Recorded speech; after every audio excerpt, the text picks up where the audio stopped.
good. Beer is good. Beer is good. Let's go drink some beer. 93.7 KAZY, it's the Craft Beer Buzz, and I'm Misty Tommy T. And Chuckerdoo here. Welcome to segment 2. Sponsored by the Peppermill. Thanks, Peppermill. Also sponsored by the Supply Sergeant. Thanks, Supply Sergeant. If you haven't been there, stop being dumb. Apparently, there's just a lot of dumb people Well, that are listening. everybody listening has been there at least once. At least Just Again. go again. I've only been here like 7 months. I've been there a few times already. Yes. Yeah, especially if you're into anything outdoors at all, Yeah. ever. And don't anybody buy my knife. I still have my eye on that. What would do that? It's not like you can I'm put that saving on for it, layaway, man. You know, well, I'm saving for it. All right. So, speaking of outdoorsy stuff, what'd you guys do and drink over the 4th of July? I drank a lot of similar beers to this traveling light culture. I actually drank a ton of banquets this weekend. Oh, yeah? I just kind of needed a break. Yeah, that's You all know? good. So That I is just totally drank fine. light and easy. I played a bunch of disc golf, watched the U.S. Women's World Cup Yeah. trash. Well, they didn't trash the Netherlands. It was a good game. Yeah. But that was a lot of fun. Huh? Yeah. I was watching people on Facebook updating another goal, and I'm like, what is happening? Oh, Yeah, it's and soccer. Yep. Sunday morning, they won it. Yeah, nice. That was Yeah. awesome. Well, congrats. Not 2 years in a row, but 2 World Cups in a row now. So way to go, U.S. Women. Yes. Hooray! Hey, we should drink to that. Yes. So, speaking of things that are light and easy to drink, this is another reason why the left-hand Mountain Mixer can pack right now, I think, is the best variety pack you can get. Yeah. Because, one, we started with the Death Before Disco before the show started, just the pregame. So you have something nice and malty. Then you have Traveling Like Kolsch, which is just crisp and beautiful and refreshing for this type of weather. And then... Oh, yes. The wheels goes around. So I almost got this. Oh, really? It's so good. But then I found for the weekend. Yes, but then I saw the push pop party. I was like, ooh, okay. Well, and that actually was probably wise because the push pop party is going extinct very quickly. Right. This beer here, the wheels goes around, that is available year round all the time.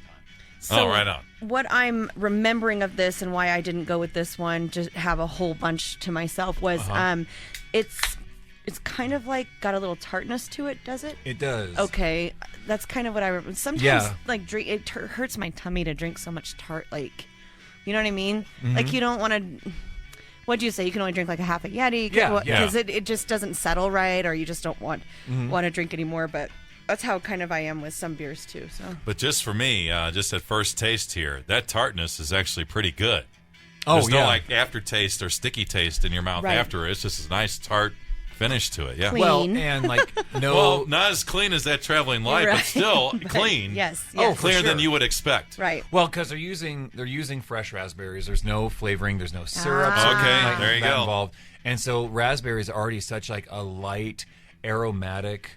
It's kind of just like, I mean, if you think about it, it's kind of a fluffy fruit. You know, Yeah. I don't know. That doesn't probably make any sense, but it makes sense to me. Like a raspberry is Right. just a fluffy fruit. It's got little And- fluffs all over it, and it's a fluffy one. Well, even if you eat it, like they're just light and they're airy and and so you take that and you mix it with a goza, which is brewed with sea salt, and they are a little bit gozas can be a little tart because of that.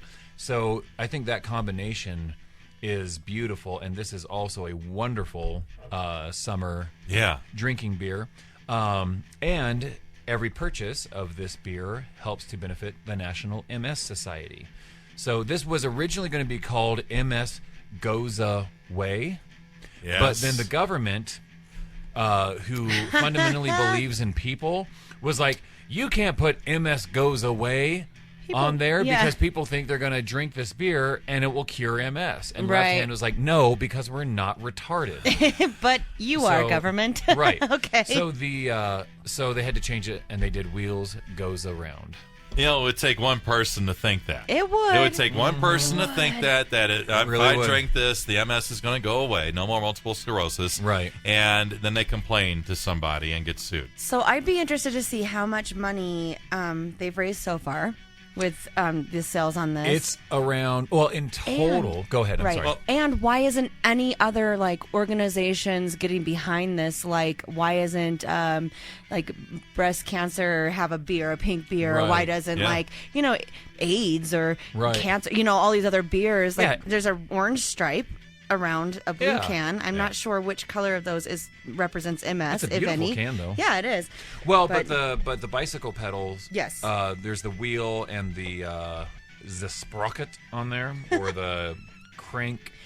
Well, shaft apparently valve, but they have this giant bike ride they do every year, and between this beer and that bike ride, they've contributed about $3 million to the MS Society. I was just going to say, it says on the can here, since 2008, they've raised over $3.5 million. Oh, so there you go. It's an update. It's an update. 3.5. Yep. So we've gone from 3 to 3.4. Well, and actually, since the time they've done this and with the sales of the beer, I mean, we're probably pushing $4 million to the MS Society. Yeah, very good. So what did you do over 4th of July weekend, just to switch it up a little bit? Oh, well, I went down to the mountains in Colorado, nice. over into Greeley, and I visited one of my a restaurant that was one of my favorite in St. Louis, but there's nothing here in Cheyenne. But I went to Steak and Shake. Is there a Steak and Shake in Greeley? Yes. Someone else was telling me about We Steak need and to Shake. go, like, I've never been to hang out in one. Greeley. But- I've never been to yeah. Greeley. Yeah. Well, I mean, there ain't much in Greeley. I mean, but I'm staying. That's the reason I went there is for that, because I know that's there. And I knocked back some of those Hammer Chain beers. Oh, yes. Yeah. At Steak and Shake? No. He Oh. just tell him what he drank. I'm like, okay, Yeah, steak 'cause we were and talking- shake and craft beer, I'm sold. No, I had one of their cherry cokes though at Steak and Shake. It's not your regular cherry Coca-Cola. It's regular Coca-Cola with cherry flavor added. Oh, okay. Yeah, they do their The own old school their own style. flavoring. Yep. Nice. Right on. Yeah. Sweet. Excelente. Well, we should take a field trip. You know, it's funny, when I was first moving up here, you kept seeing the signs all the time. Greeley, unexpected. You know, and it was like, which I think, like, what a weird tagline for your city. You know, that's like, you know, Cheyenne. Yep, we're here. You know. Yes, we exist. Right. So I was like, Greeley, unexpected. But then you drive north on the 25, and right as you get like north of Fort Collins to like around Wellington, like you smell the air, and you're like, oh, Greeley. Unexpected. You know, that's what I always thought with that slogan. I haven't been to Greeley as well, but I should go check it out, I guess. That'd be awesome. I don't know. We should go take a field trip, definitely. We also have Cheyenne, though. Cheyenne's pretty great. Yeah, there's a lot of really cool stuff happening in Cheyenne. It's building up really fast, and there's tons of, if you guys are on Facebook or Facebook savvy, jump on there and look up any of the bar groups that are not bar groups. I mean, I'm sure there's bar groups, but beer, like the beer groups, like Cheyenne Beer Social Club. Those guys are awesome. Okay, yeah. You know, they are awesome. We've got one that's specifically for women. It's like beer and body Wyoming or something like really? that. Yeah. So that's why you don't know. Oh, because it's I'm for not, women only. But yeah, but I feel like beer and women, I should have like sniffed that out somehow. But even like our homebrewers has their own. What is their homebrewers club? The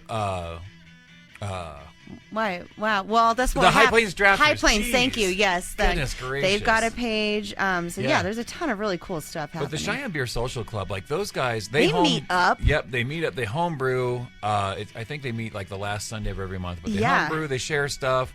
You know, they give each other advice on each other's beers. But then they also just drink, just beer as well, like any beer, and they just hang out and talk about it. And plus our Cheyenne Craft Beer Buzz, our page, our Facebook page. So we all have groups. Yeah. So totally. But anyway, and then there is one that's for people who like to bicycle. And with beer? Yeah. Beer and bikes? Yeah. They like go from bar to bar, but it's not like an official thing because it can't be an official thing. But they'll meet up and then ride their bikes from one bar to the next or that brewery. Needs to be like a secret club. It definitely needs to be a secret club. We need to make it a secret club. Yeah. If you want in our secret club, you have to directly reach out to me or Chuck. Yeah, maybe let's start this. Or Let's Tommy. start the Cheyenne Secret Beer Club. Yeah. Well, link to it through the KZ Facebook page or something like that. Yes, Same with definitely. the women's club you were just mentioning there. Make it yeah. easy for the women who are listening to I just love link it. up to that, you know. Mm-hmm. But at the YO Brew Fest, the Cheyenne Beer Social Club, they won so many awards during the brew fest. Yes. Oh my gosh. really? They did. Well, excellent. they had such good beer. And our favorite home brewer, Sean Miller. Yeah. He cleaned up. Congrats, Sean. Oh, right on. Yeah, Sean kicked butt. He's a great guy, and yeah, it was a good. Yeah, that was a good time. So wasn't there something big like with if they won, they got to go like brew with a specific brewery or something? Wasn't that a contest? No, they just got a ton of homebrew supplies. Oh, okay. They got like grain, they got hops, they got yeast, they got all kinds of stuff to help refine their craft. Yeah, totally. Yeah, right on. And it's funny because with the Brewfest we were talking about what to do for them, and we're like, oh, maybe we can get like a trophy or whatever. And they're like, no trophies.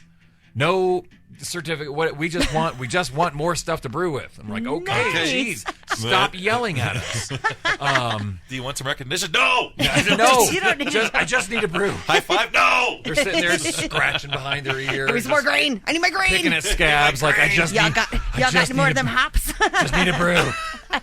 Just need a brew. All right. On that note, All right, let's we'll take a give you break, guys a 'cause we- break. Yeah, we're towards the end of the second segment of the Craft Beer Buzz. That means round 3. Carnage round. Yep. I literally went to throw horns and I had 3 fingers up instead. All right.